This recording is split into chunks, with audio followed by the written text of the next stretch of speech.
Halo Tribuners, senang sekali saya Tanita Patesina bisa menjumpai Anda di Tribun Ambon hari ini edisi 20 Oktober 2022.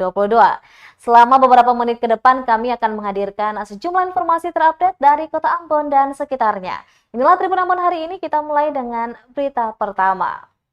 Dilaporkan hilang, ternyata anak di Maluku Tengah ini kabur karena sering diduga paksa sang ayah. Aksi bejat ayah ruda paksa anak kandung di Maluku Tengah terungkap. Bermula dari polisi yang berhasil menemukan B, anak Dimas Sohi yang kabur dari rumah. Pencarian B karena adanya laporan polisi dari sang ibu ke Polres Maluku Tengah. Menurut penuturan B, anak berusia 15 tahun itu kabur dari rumah karena tak tahan menjadi korban ruda paksa ayah kandungnya. Kasus ini terjadi tepatnya di Kecamatan Tehoru, Maluku Tengah. Pelaku berinisial A berumur 38 tahun, kini telah ditetapkan sebagai tersangka. Wakapolres Maluku Tengah Kompol Bambang Surya mengatakan kasus ini terungkap saat korban dilaporkan hilang. Setelah korban ditemukan dan kembali, korban mengungkapkan bahwa ia pergi keluar Maluku untuk menghindar dari A yang adalah orang tua kandungnya sendiri.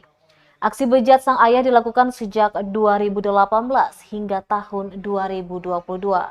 Atas ungkapan korban tersebut, orang tua korban melayangkan laporan polisi pada Sabtu 15 Oktober 2022. Satreskrim yang menerima laporan tersebut langsung bergerak menangkap tersangka. Kasat Reskrim Polres Maluku Tengah AKP Galuh Febri Syaputra mengatakan tersangka sebelumnya adalah residif dengan kasus yang sama di tahun 2011. Namun korban adalah orang lain. Atas perbuatan A itu kemudian disangkakan pasal berlapis dengan ancaman penjara minimal 5 tahun dan maksimal 15 tahun penjara.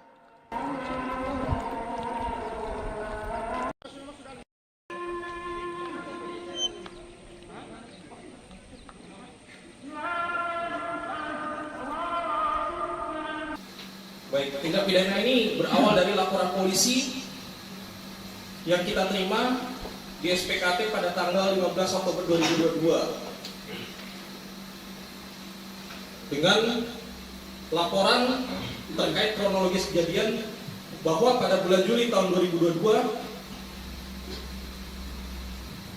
saat itu tersangka bersama anak tersangka yaitu SKM dari rumah menuju ke kebun bertempat di Waya Negeri Hayah, Kecamatan Tehoru, tepatnya di rumah kebun milik Bapak Matu TSK, dengan tujuan untuk memetik cili. Kemudian setelah sampai di kebun sekitar pukul 16.00 waktu Indonesia Timur, tersangka melihat anak tersangka SKM sedang memetik cili, kemudian muncul niat tersangka untuk menyutubuhi korban. Langsung menghampiri anak tersangka dan mengatakan kepada anak tersangka, "Ose, sayang bapak kak?" Dan anak tersangka menjawab, "Sayang." Kemudian tersangka mengatakan, "Bapak bisa minta itu kak?" Dan jawab anak tersangka, "Jawab pak." Dan tersangka menjawab, "Cepat-cepat saja." Kemudian anak tersangka mengatakan, "Iya sudah." Mungkin itu sekilas secara singkat saja untuk kronologis kejadian. Sosial dari dinas-dinas yang lain. Akhirnya anak ini kami amankan, jangan sampai nanti dia trauma, psikologisnya terganggu.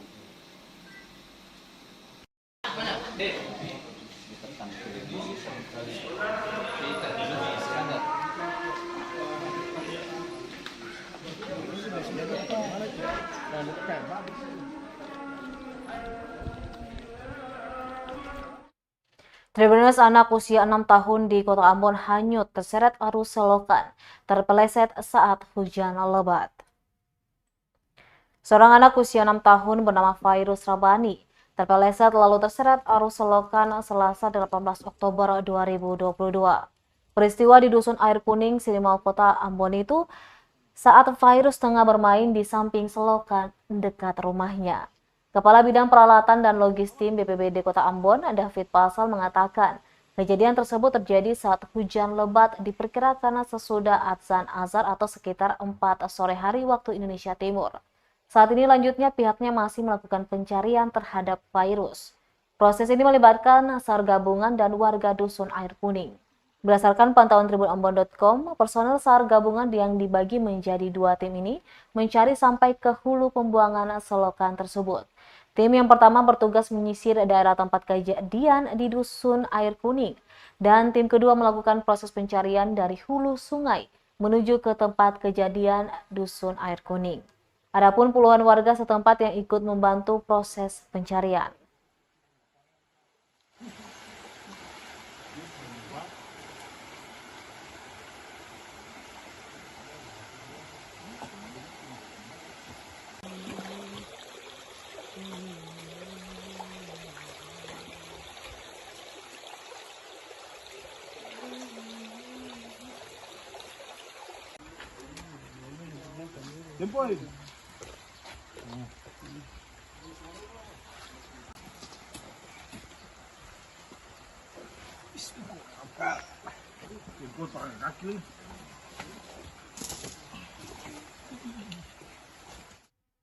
Tribunnews Ibu Fairuz Rabani harap anaknya yang terseret arus selokan di Air Kuning, Ambon segera ditemukan. Wirna, warga Air Kuning, Kecamatan Sirimau, Kota Ambon, hanya bisa pasrah seraya terus memanjatkan doa. Perempuan ini berharap anaknya segera ditemukan terlebih dalam kondisi selamat. Sebagai diketahui, anaknya yakni Fairuz Rabani umur 6 tahun, terpeleset lalu terseret arus selokan pada Selasa 18 Oktober 2022. Upaya pencarian terhadap Fairuz Rabani pun sudah dilakukan sejak Selasa sore.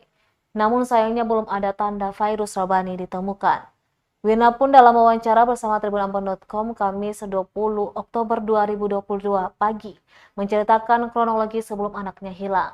Wirna mengaku sebelum kejadian Fairuz Rabani sempat pulang ke rumah untuk meminta izin pergi bermain. Namun tak lama setelah itu kakaknya datang ke rumah dan memberitahu pada dirinya kalau anaknya terseret arus selokan. Wirna hanya bisa berharap Fairuz bisa segera ditemukan dalam keadaan apapun. Ia mengaku sudah ikhlas. Pantauan tribunambon.com hingga hari ini kondisi rumah korban sangat ramai.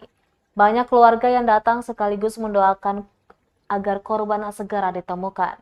Diketahui Fairuz Rabani terpeleset lalu terseret arus selokan pada Selasa 18 Oktober 2022. Peristiwa naas itu terjadi di Dusun Air Kuning, Sirimau saat hujan deras. Saat itu Fairuz tengah bermain di samping selokan dekat rumahnya.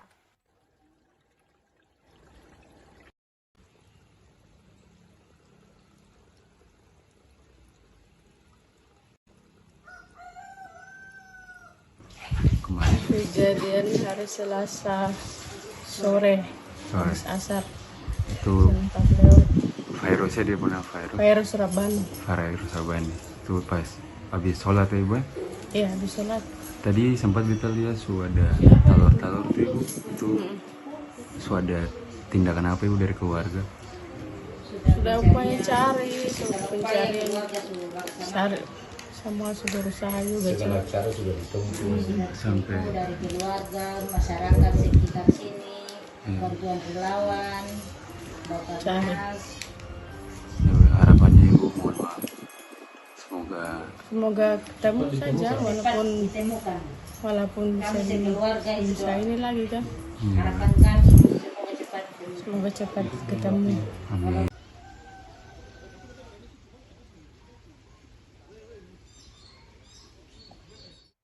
Kita beralih ke berita selanjutnya. Tribunnews, anggota DPRD miris, Bupati Seram Bagian Timur Mukti Keliobas CS terima beasiswa APBD. Bupati Seram Bagian Timur Mukti Keliobas dan sejumlah kepala pemerintahan lainnya terima beasiswa APBD membuat miris banyak pihak. Anggota Komisi 1 DPRD Maluku Dapil SBT Alimuddin Kolatlena menyayangkan hal tersebut. Padahal terdapat ribuan putra-putri daerah yang lebih butuh dan pantas mendapatkan bantuan Pemda SBT melalui APBD itu. Dia bahkan menyebut pejabat pemerintah Kabupaten Seram Bagian Timur ciptakan sejarah baru di Indonesia karena terdaftar sebagai calon penerima beasiswa pasca sarjana Universitas Patimura Ambon. Dirinya pun mempertanyakan kepada siapa bantuan beasiswa itu diberikan, untuk umum atau ASN semata. Kalau umum sebaiknya prioritaskan orang yang lebih membutuhkan. Dihimpun daftar nama-nama peserta tes wawancara beasiswa daerah program pasca sarjana Universitas Patimura Ambon beredar dan viral di sosial media melalui foto yang diposting pada Selasa 11 Oktober 2022 lalu. terpampang ada 15 nama, di antaranya Mukti Keleobas yang menjabat sebagai Bupati Seram Bagian Timur, ada Idris Rumalutur, Wakil Bupati Seram Bagian Timur, Jafar Kuai Rumaratu, Sekda Seram Bagian Timur, Mohtar Ramadan, Kabak Hukum, dan beberapa orang lainnya. Anehnya, tim seleksi beasiswa pasca sarjana diketuai Sekda SBT Jafar Kuai Rumarutu yang terdaftar sebagai salah satu peserta tes wawancara. Kan bahwa informasi atau data tentang beasiswa yang diterima oleh bupati, wakil bupati, sekda dan beberapa kepala dinas di Seram Bagian Timur itu benar atau tidak. Yang kedua, kalau benar itu beasiswa untuk apa? Misalnya beasiswa untuk masyarakat umum atau beasiswa khusus buat ASN di lingkup Pemda SBT dalam kaitannya dengan peningkatan kapasitas sumber daya manusia di lingkup Pemda SBT. Nah, ini mesti kita dudukkan dulu. Kalau misalnya itu untuk ASN dalam kaitannya dengan peningkatan kualitasnya sumber daya manusia di daerah, maka mesti diprioritaskan kepada mereka yang usia pengabdiannya masih panjang, itu masih jauh ke depan. Kalau itu misalnya sekda yang dapat, bupati yang dapat, wakil bupati yang dapat, apalagi mereka bupati dan wakil bupati itu jabatan politik, itu bukan jabatan birokrasi. Nah, sekda juga di usia sekarang kan usia yang sudah memasuki usia pensiun, jadi itu bukan lagi usia produktif untuk mendapatkan jatah beasiswa dari daerah. Jadi kalau saya itu misalnya kalau beasiswa itu peruntukannya untuk ASN semata, maka harus dilihat mana ASN yang lebih layak untuk mendapatkan. Usia pengabdiannya masih panjang, beban kerjanya di dinas atau badan itu besar, tapi sumber daya manusia kapasitasnya mesti didorong, itu yang jadi prioritas. Apalagi kalau beasiswa itu diperuntukkan untuk umum, gitu. Kalau kepada umum lebih fatal lagi. Nah, dengan adanya kasus ini, ya ini sepertinya ini baru pernah terjadi di Indonesia. Bupati, wakil bupati, sekretaris daerah dan beberapa kepala dinas itu memiliki cukup privilege gitu, untuk membiayai kalau mereka mau sekolah atau kuliah S2. Nah, jatah yang ada itu bisa diberikan kepada putra-putri daerah yang lain.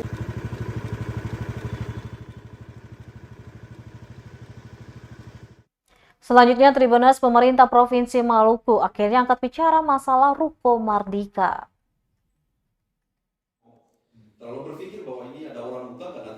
Tim asistensi hukum pemerintah Provinsi Maluku angkat bicara terkait tindakan atau informasi persoalan tanah dan bangunan ruko yang berada di kawasan pertokoan Mardika, Kelurahan Rijali, Kecamatan Sirmal, Kota Ambon oleh berbagai pihak, Selasa 18 Oktober 2022. Ketua Tim Asistensi Hukum Pemerintah Provinsi Maluku, Fahri Bahmid, mengatakan pemerintah Provinsi Maluku menjadi pihak yang dirugikan dan telah diserobot hak atas tanah dan bangunan dan penggelapan atas pendapatan daerah dari aset tanah dan bangunan Ruko Mardika. Fahri Bahmid dalam rilis mengatakan pemerintah Provinsi Maluku melakukan perjanjian kerjasama bangun guna serah dengan PT Bumi Perkasa Timur atau PT BPT atas bidang tanah sesuai sertifikat hak pengelolaan nomor 1 tahun 1986 yang terletak di Kecamatan Sirimau, Kelurahan Rijal di Kota Ambon pada tahun 1987. Sesuai substansi perjanjian, PT BPT akan membangun pada SHPL milik pemerintah daerah Maluku, yakni Kompleks Pertokoan Ruko Mardika, terminal luar kota dan dalam kota, serta tiga buah haltenya, pelataran parkir kendaraan, los pasar Mardika, 3 lantai, jalan umum sekitar pertokoan, kemudian pos keamanan dan kantor kelurahan, juga menara kontrol dan musola dan bapindo. Selama masa perjanjian, PT BPT berhak menjual belikan ruko yang dibangun kepada pihak lain melalui akta notaris dan menerbitkan SHGB. Dengan syarat hukum, jangka waktu SHGB tidak boleh melewati 30 tahun, yakni 2017 sesuai jangka waktu perjanjian antara pemerintah Provinsi Maluku dengan PT BPT. Dengan tahun 2027 dan setelah berakhir masa perjanjian akuo, pemerintah Provinsi Maluku tidak melanjutkan jangka waktu perjanjian karena PT BPT tidak mengajukan perpanjangan jangka waktu perjanjian, maksud kami pada tahun 2017. Kemudian pada kurun waktu 2017 hingga 2021, pemerintah Provinsi Maluku telah uji petik atas lokasi ruko dan sosialisasi, serta beberapa kali pertemuan dengan penghuni ruko dan pemegang SHGB. Hasilnya ditemukan fakta lapangan terdapat 256 unit ruko, yang mana hampir 70% ruko telah berakhir jangka waktu perpanjangan, baik sejak 2007 dan 2017, serta 90% ruko disewakan dan atau dipindah tangankan kepada pihak lain tanpa izin tertulis dari pemerintah Provinsi Maluku. Dari lapangan sana bisa kita eliminir sedemikian rupa. Mungkin bagi saya seperti itu aja, rekan-rekan sekalian. Kalaupun mungkin isu yang sifatnya politis atau mungkin ada yang mengatakan ada pihak-pihak yang mencoba untuk mengeksploitir, ya, mendapatkan manfaat tertentu di lapangan dengan cara-cara yang seperti itu. Nah, kisruh seperti ini yang menurut kita memang kita harus kita respon secara benar sesuai dengan prinsip-prinsip objektivitas.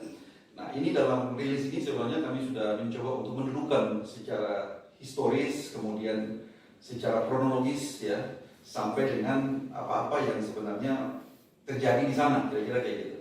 Nah, boleh dikutip secara baik, semoga dengan informasi ini sudah. Tribuners, kita beralih ke berita selanjutnya. 234 depot air isi ulang di Kota Ambon layak minum. Sebanyak 64% atau 234 dari 315 depot air isi ulang di Kota Ambon dinyatakan lulus hasil kelayakan kualitas air minum. Demikian disampaikan Kepala Bidang Kesehatan Masyarakat Dinas Kesehatan Kota Ambon, Dr. Yusda Tuharia saat diwawancarai tribunambon.com di ruang kerjanya Rabu 19 Oktober 2022.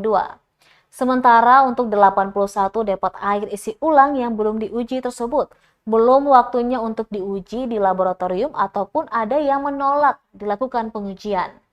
Tuharia mengatakan pengujian kelayakan kualitas air minum di ratusan depot itu meliputi sanitasi, pengujian kualitas air hingga analisis laboratorium guna mengetahui mikrobiologi yang terkandung.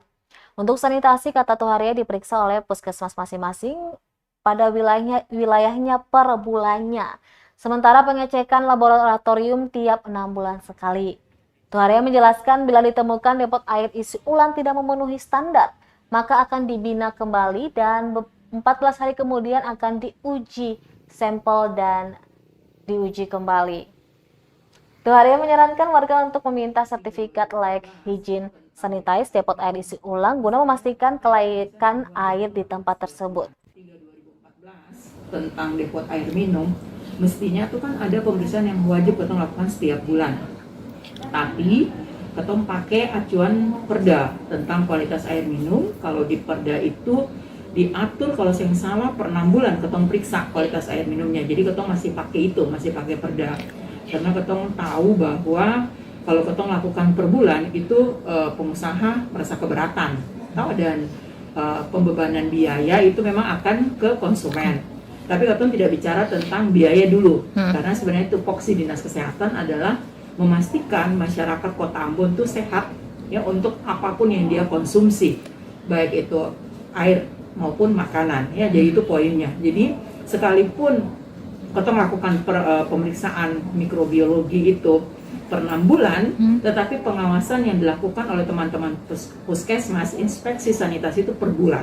Ya, ketong ada punya 355 depot air minum yang ada di Kota Ambon dan 64%-nya itu sudah dilakukan pemeriksaan begitu.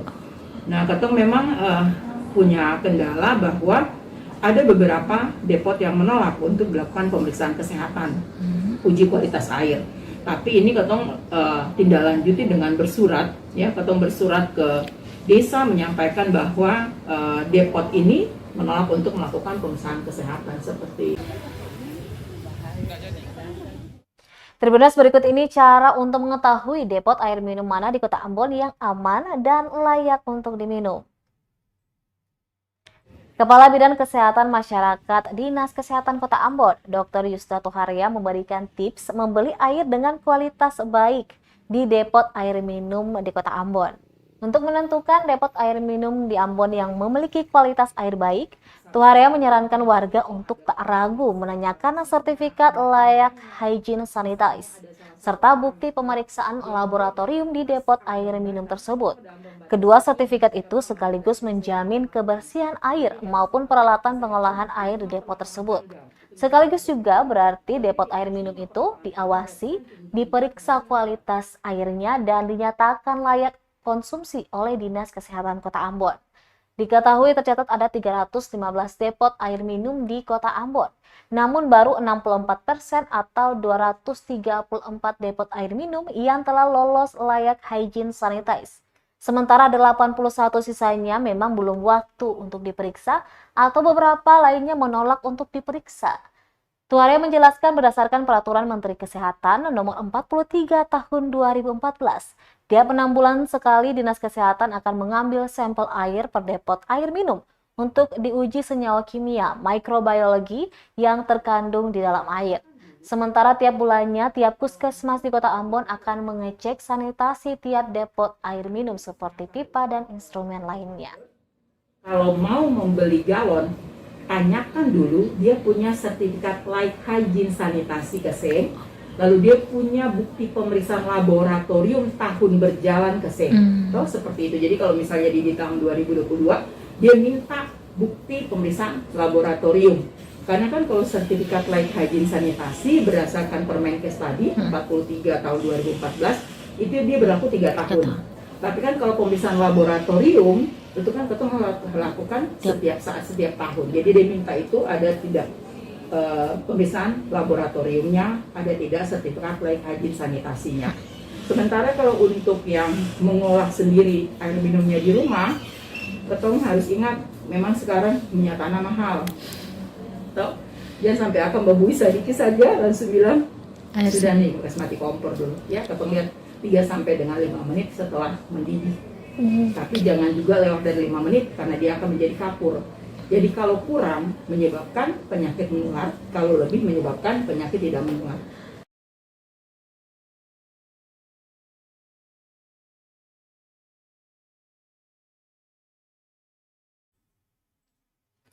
Berita selanjutnya bagi Tribuners pecinta mobil, dealer mobil Renault resmi dibuka di Kota Ambon. Kabar gembira datang untuk pecinta otomotif roda 4 di Kota Ambon. Pasalnya saat ini dealer Renault telah hadir di Kota Ambon dan sudah opening pada Kamis 20 Oktober 2022. Diketahui Renault merupakan produsen kendaraan Prancis ternama yang didirikan sejak tahun 1899 dan masuk ke pasar Indonesia di tahun 2019. Nama Renault tentu sudah tidak asing lagi sebab merupakan perusahaan pemasok mesin balap Formula 1. Ini upaya PT Maxindo Renault Indonesia memperluas jaringannya ke wilayah Indonesia Timur. Dealer Renault yang akan dikelola PT Pratama 8 Abadi ini berlokasi di Jalan Sultan Babula, nomor 22 Kecamatan Sirimau, Kota Ambon.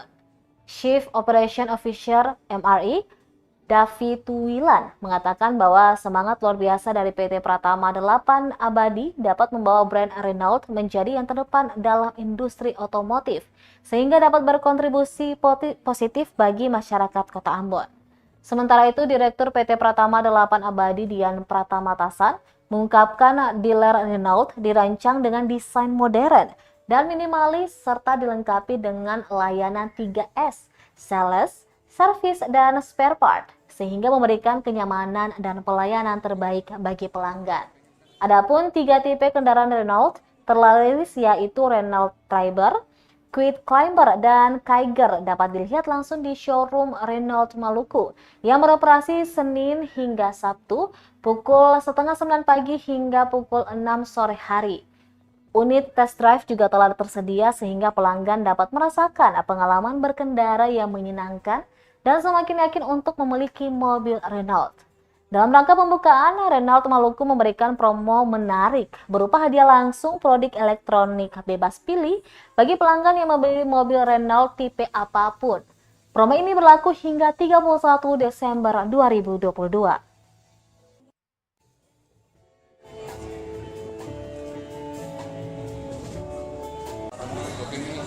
Ya kita pengen kan masyarakat Kota Ambon terutama di Provinsi Maluku kan tahu juga bahwa brand Eropa sudah ada di sini dan ya biar orang pada tahu, jangan hanya tahu yang itu saja, karena di Ambon sudah ada, sampai mobil Eropa pun sudah hadir di kota Ambon. Soalnya punya harga dan juga dia punya kayak apa kelebihan untuk warga kota Ambon nih. Dia bilang rasa ini cocok sekali para orang Ambon ini. Beda rasa karena ini kan rata-rata mobil semua mobil Renault ini tipenya 1000 cc, jadi kan jauh lebih irit ya, dan standarnya masih bisa memakai Pertalite ya.